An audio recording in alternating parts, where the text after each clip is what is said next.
The Delhi High Court has yesterday passed an order preserving the estate of late Sunjay Kapur in the massive family dispute regarding Sunjay Kapur's estate, where the children of Karisma Kapoor are seeking a partition in that estate.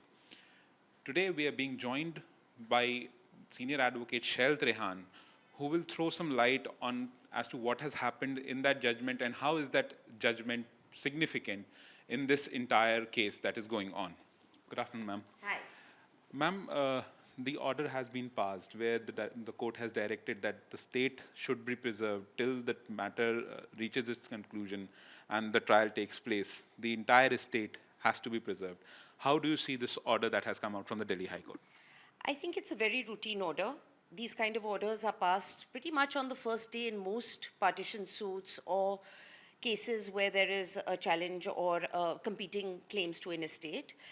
This particular order is very much in line with what Priya Kapoor had already voluntarily offered to do. She had said so on the first day. She had always offered up and voluntarily, and that's actually part of the pronouncement yesterday, where she had consented to a large part of what has already been directed by the court now, was things that she had consented to do herself and willingly to do herself.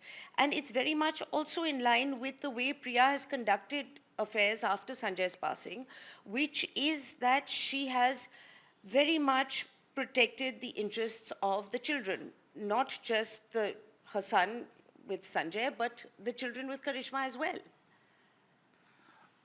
Ma'am, this order seems a bit significant in this entire case because during the pronouncement of the order, certain excerpts from the order was also read by Justice Jyoti Singh, and one of the observations that Justice Jyoti Singh made was that the onus is now on Priya Kapoor to dispel all the allegations that have been leveled by the children of Karisma Kapoor as well as Rani Kapoor regarding the will being forged and all those allegations that have been leveled. Now the onus falls on Priya Kapoor. How do you see this? How do you take this observation that has come out?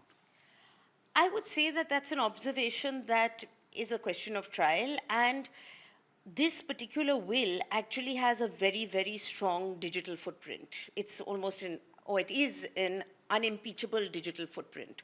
So I think we should view this from a position of complete confidence, because in today's day and age, when you have electronic evidence on something, that kind of evidence is unimpeachable. And just so serendipitously, this will does have that kind of evidence backing it. So whoever the burden is on, one way or another, all of this will be decided in trial. And I think at the end of the day, the evidence will speak for itself.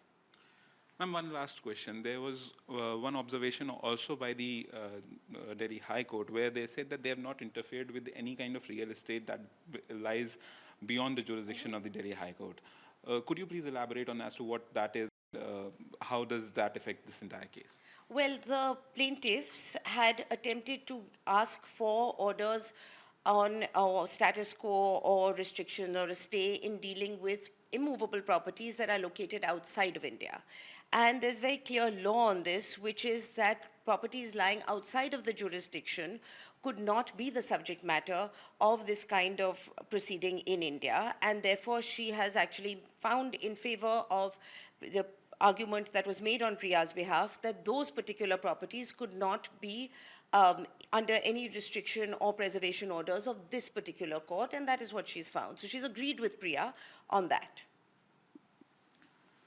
So this was senior advocate Shyel Trehan representing Priya Kapoor in this entire case.